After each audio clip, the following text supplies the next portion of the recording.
kalau sama aku. Si Billy itu yang ngajarin Bible-nya aja aku loh. Si Billy Lin itu orang nggak tahu apa-apa. Dia kalau lagi nge-grab masuk ke dulu belum pakai Zoom, masih FCC. Dia sambil nge-grab masuk ke Zoom. Umi yang ajarin dia Bible, Billy nih ayatnya ini, catat ya. Kalau ditanya ini jawabnya ayatnya ini. Kamu tinggal hafalin itu. Tadinya si Billy Lin itu bukan penghujat loh. Setelah dia dikapalkan dengan yang namanya si Haleluya yang penghujat, baru dia ikut-ikut penghujat. Dulunya enggak. Betul. Dia mau belajar loh dulunya. Penyakit menular.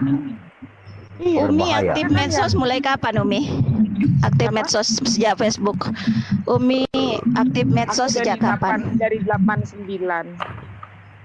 89. Wow.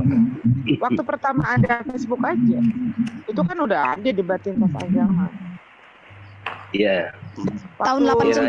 Ya. Waktu zamannya perang sama Fight Freedom Indonesia. Kalau 89 apa 98, Umi? 98, sorry, 98. Dulu di tanah gitu kan. 98. nih, kalau langsung jumpa debat pernah nggak? Di jalan kayak di mana kayak gitu?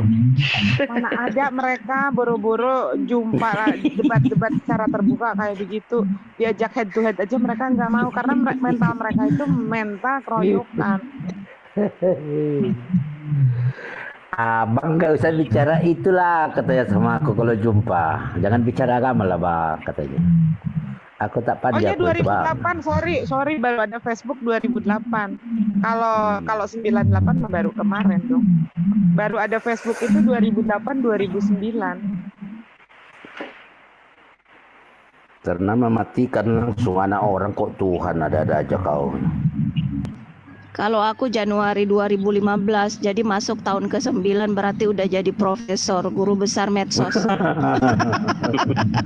Yakin. 2015 masih profesoran Umi lah 2008.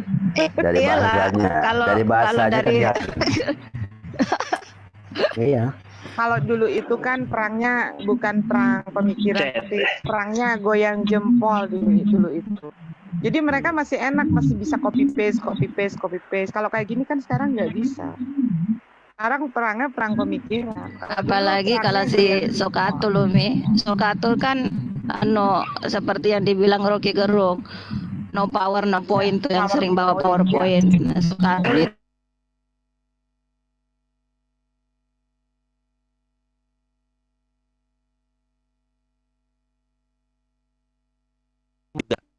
Kenapa mesti ada Islam yang menjelaskan bahwa memang iblis itu diciptakan dan syaiton diciptakan juga untuk menyesatkan, menguji iman. Karena kalau tidak diciptakan jadinya apa? Konsep Yesus menebus dosa gagal total. Gitu loh. Yang menarik di sini ketika Herbert ngomong iblis itu diciptakan tapi dia iblis itu tidak diciptakan lalu kemudian dia menyesatkan. Enggak, bohong Herdi. Iblis itu menyelamatkan.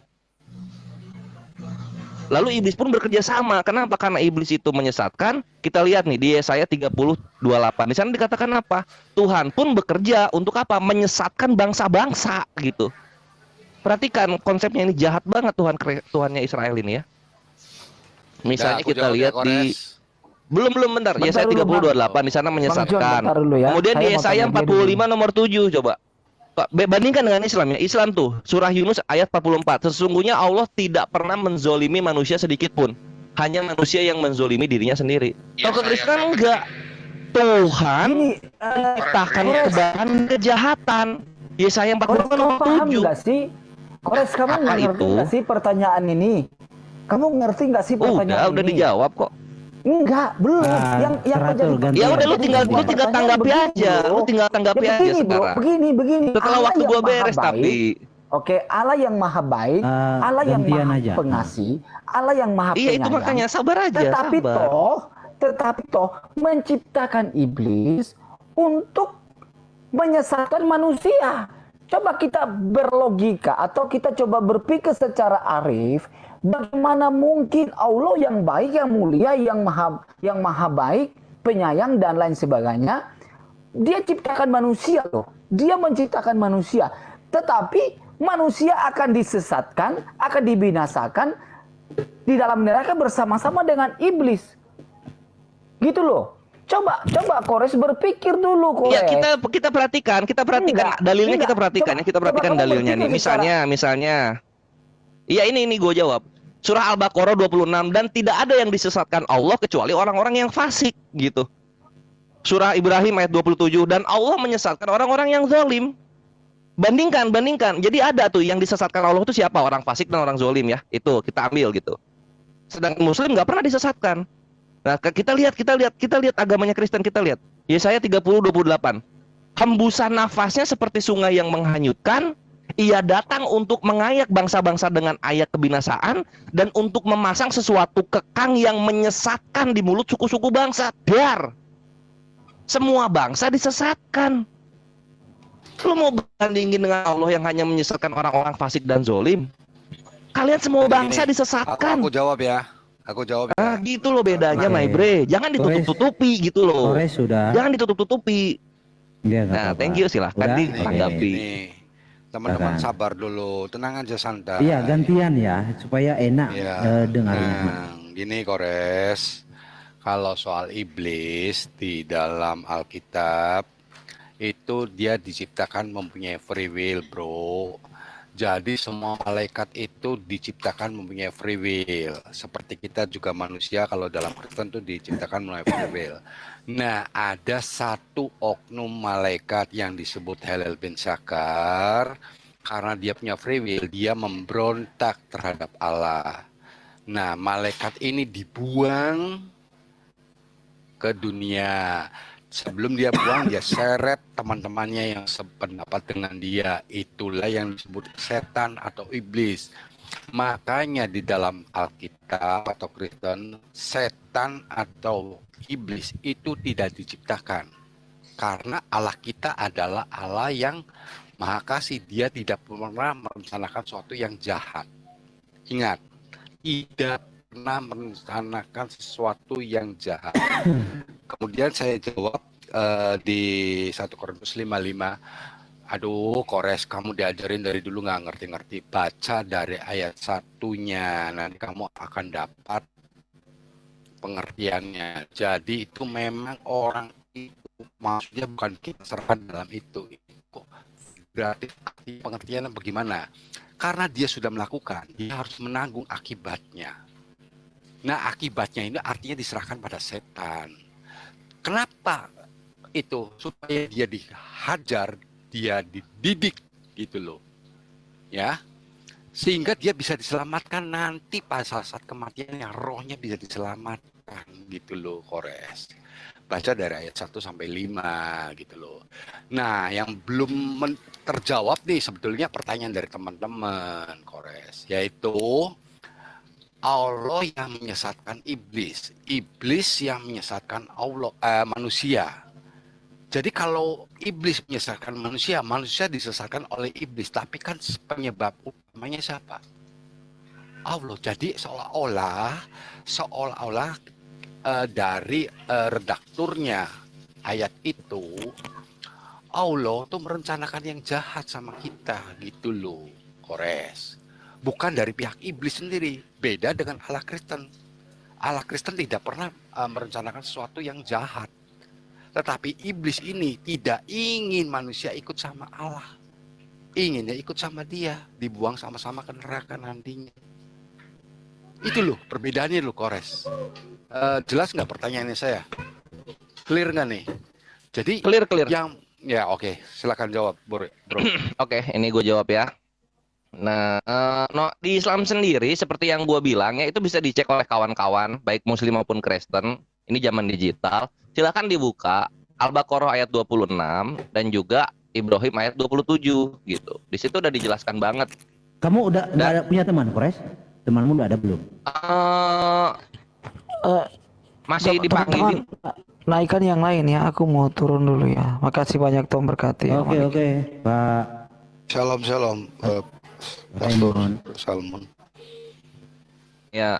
Dan itu udah Al-Baqarah 26 dan Ibrahim 27. Yang disesatkan oleh Allah itu adalah orang-orang fasik dan orang-orang zolim gitu. Jadi sudah ada predikatnya terlebih dahulu, baru Allah memberikan tindakan gitu. Kalau lu fasik, Allah bahkan biarkan lu makin sesat. Kalau lu zolim, lu akan dibiarkan juga makin sesat gitu loh. Kan di sini udah ada tuh, dikunci. Kita nggak bisa lepas dari apa yang tertulis. Jadi yang siapa yang disesatkan? Al-Baqarah ayat 26 orang fasik, Ibrahim 27 orang zolim gitu. Makanya kalau tidak mau disesatkan Allah, ya jangan fasik, jangan zolim gitu. Kelar perkara, beres. Nah posisinya sekarang kalau kita balik, kita lihat ke Kristenan, yang disesatkan oleh tiga pribadi ini itu bangsa-bangsa. Yesaya 30:28. Gua akan nambah lagi di sini. Ayub 4. Dia menyebabkan para pemimpin dunia kehilangan akal dan membuat mereka tersesat di padang belantara. Di Mazmur 104:30 juga bisa dikatakan apa? Orang-orang terkemuka dibiarkan tersesat. Jadi banyak nih kalau kita lihat secara perspektif Kristen, maka orang-orang yang memimpin dunia ini penyesat semua jadinya gitu. Tergantung terlepas agamanya apa. Baik Kristen pun kena selama dia adalah pemimpin, selama dia adalah orang terkemuka. Berbeda dengan Islam gitu. Orang-orang terkemuka, wajihah, Nabi Musa dan Nabi Isa alaihissalam, mereka ini yang dekat dengan hadirat Allah dan yang terpandang dunia dan akhirat gitu. Kalian enggak, terkemuka itu ya tersesat, dia disesatkan. Karena Tuhan nggak suka, iri dia kalau misalnya ada yang terkemuka atau ada yang menjadi pemimpin gitu. Nggak boleh ada pemimpin sebenarnya dalam Kristen gitu. Belum 2 Tesalonika 2:11, Roma 1:28 juga. Iya, sering banget ini menyesat-nyesatkan. Kenapa? Karena tadi John berbohong. John bilang Tuhan tidak menciptakan kesesatan. Padahal di Yesaya 45:7 di sana apa dikatakan oleh Tuhannya sendiri? Nah, di sana dikatakan begini. Yang menjadikan terang dan menjadikan gelap, yang menjadikan kebaikan dan menciptakan kejahatan. Siapa? Akulah Tuhan yang membuat semuanya ini. Biar selamat datang di kebenaran, jangan malu-malu. Gitu, jangan malu-malu. Kita sama-sama punya konsep menyesatkan manusia. Cuma bedanya dalam Islam sangat mulia sesatkan.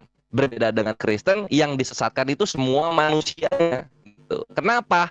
Karena sebagaimana di 1 Tawarik 24 nomor 1 dan 1 Raja-Raja 21 nomor 1, murka iblis murkanya Yahweh, nama lainnya adalah iblis. Sebagaimana firman Yahweh, nama lainnya adalah Yesus. Itu kebenarannya. Thank you. Gak ada temanmu ya, Kores? Ya, cuman Bro Malikil, Iya, iya. sebentar, Iya, Bro. tadi yang dibawa sama Kores di Sabi Betina 26 dan yang lainnya, bahwasanya yang disesatkan orang fasik dan orang zolim, kan begitu ya Kores ya, benar ya? Betul. Ya, pertanyaanku begini. Iya, pertanyaanku begini. Siapa yang membutuhkan dokter, orang sehat atau orang sakit? Kalau orang sakit tidak bisa ketemu dokter, ya tambah sakit. Jadi kalau orang fasik dan orang zolim itu disesatkan lagi, kapan mereka balik lagi ke jalan Allah? Kapan mereka bertobat kalau disesatkan terus? Mana hak asihnya? Nah itu pertanyaannya. Mungkin Bang John mau lanjutkan, silakan. Iya, silakan, Bro. Iya, Kores, Aing. kamu bilang orang fasik sama ini. Kamu baca nggak di Al-An'am 1, 2, 3? Bacain ya. Demikian pula pada setiap negeri kami jadikan orang-orang jahatnya. Lah, Allah yang membuat orang-orang jahat ini gimana, Bro? Ya, itu loh. Itu salah satu. Banyak nih ayat-ayat yang lainnya nih, yang Al-An'am itu. Kemudian juga di QS 4360 Allah menggantikan dengan malaikat-malaikat. Opo maksudnya ini, Bro? Dijelaskan. Itu aja aku tambahannya, monggo. Ya, silakan. Aing, monggo. Kores cari teman lah, biar elok diskusinya. Masa? Iya gampang. Iya, Kores. Kan gue cari teman. Sama aja lah Nah gitu ini loh. sekarang gue akan jelaskan lagi dari Islamnya gitu, karena memang ketika gue menjelaskan kekristenan kan kalian membenarkan dalam diam, tidak ada bantahan sama sekali. Gue jelaskan lagi. Nah kita baca dulu Az-Zukhruf ayat 60 ya. Dan sekiranya kami menghendaki, niscaya ada di antara kamu yang kami jadikan malaikat-malaikat sebagai pengganti kamu di bumi. Tuh, jadi nggak cuma iblis gitu, ada juga yang dijadikan malaikat-malaikat di surah 43 ayat 60. Kemudian di surah Al-An'am ayat 123, dan demikianlah pada setiap negeri kami jadikan pembesar-pembesar yang jahat agar mereka melakukan tipu daya di negeri itu, tapi mereka hanya menipu diri sendiri tanpa menyadarinya. Nah, kenapa nih ada kata kami jadikan pembesar-pembesar yang jahat? Karena balik lagi sudah dikunci. Yang Allah sesatkan orang-orang fasik dan zolim gitu. Kan banyak tuh pemimpin-pemimpin zolim kayak begitu. Kenapa gitu? Karena Allah biarkan mereka tersesat. Udah dikunci gitu. Ini yang membedakan kita. Konsep disesatkan dalam Islam itu siapa, dan konsep yang disesatkan dalam Kristen itu siapa gitu. Contoh misalnya, kalau dalam Islam jelas ya orang fasik dan orang zolim. Tapi kalau dalam Kristen, mereka salah apa sampai disesatkan para pemimpin-pemimpin dan para orang-orang terkemuka dan suku-suku bangsa? Mereka salah apa, my bre? Ini kan kita kalau misalnya kita lihat sama kayak 1 Samuel 15:3 gitu.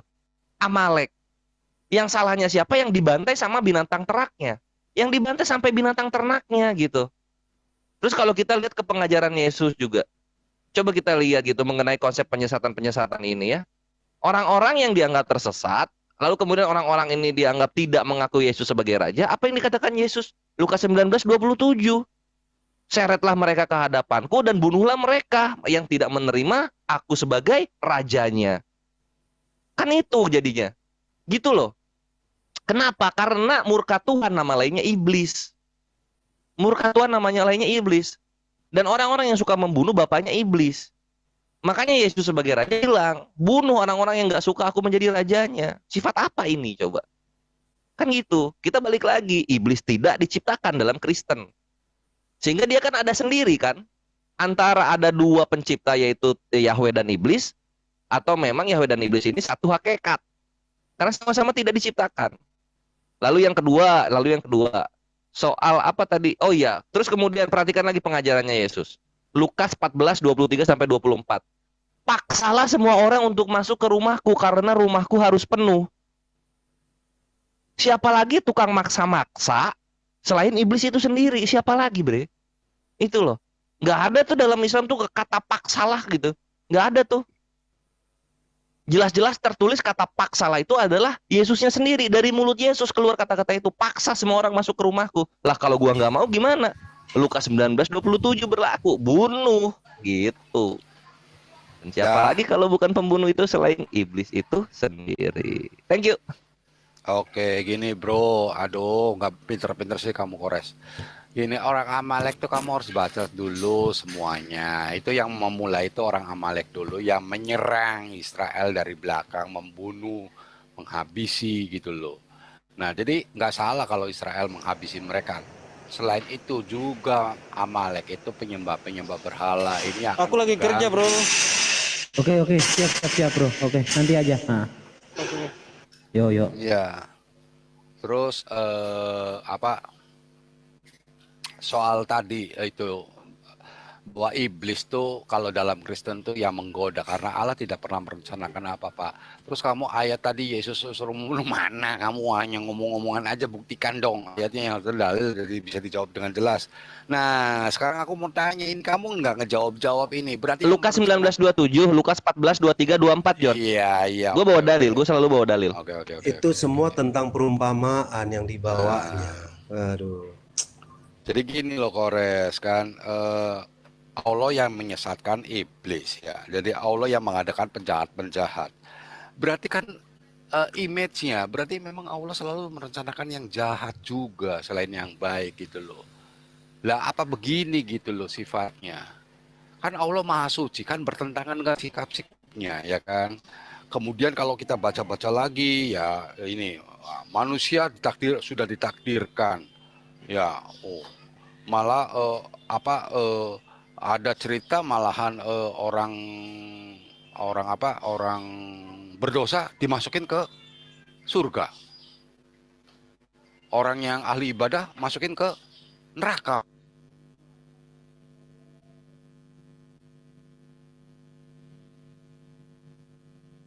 Loh, yang turun siapa? Halo? Ya bro, ya. Kok diam? Pak John? Ya mungkin ada berserah, mungkin mau menambahkan juga. Mana tadi si kerbau? Kok nggak ada lagi dia? nggak kuat dialog sama saya. Kores cari teman. Ya biar udah, asik udah loh. gua jawab ya. Ya silakan. Ya udah kita jawab ya. Posisinya dalam Islam balik lagi. Kita nggak bisa kemana-mana lagi, Bre, karena sudah Allah kunci gitu. Penetapan siapa yang disesatkannya gitu. Iya. Jadi iblis diciptakan untuk siapa? Nah, yang Khusus saling- untuk orang-orang fasik dan Bentar, Pak zolim Jon, ini Pak Jon. gitu. Pak Jon bentar. Iya, iya. Ya, lanjut. Iya, kan gitu. Dan misalnya tuh udah kelar gitu. Jadi iblis diciptakan untuk menyesatkan. Oke. Kemudian iblis diciptakan ngapain? Ya itu untuk orang-orang fasik dan zolim. Gitu udah kelar perkaranya. Simple. Islam itu mudah untuk dipahami. Karena kalau kita mengimani satu ayat, maka penjelasannya itu ada di ayat yang lainnya gitu. Bukan dari asumsi kita sendiri. Contoh misalnya, nggak ada tuh kami tuh Islam tuh.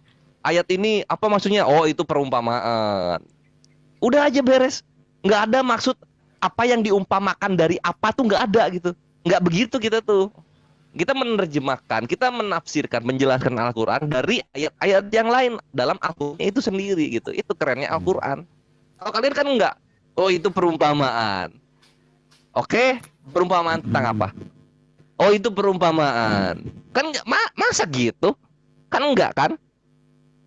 Bahkan kalau misalnya kalian bilang itu perumpamaan, walaupun kalian berhenti di tengah jalan, masih bisa gue tekan. Kenapa?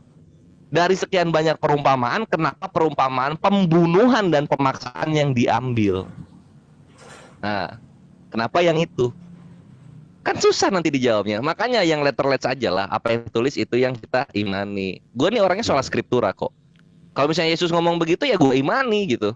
Bahkan kalau misalnya Petrus punya mujizat kebalikannya Yesus, yaitu membuat orang mati, ya gue imani juga. Karena memang tertulisnya begitu kok, my bre.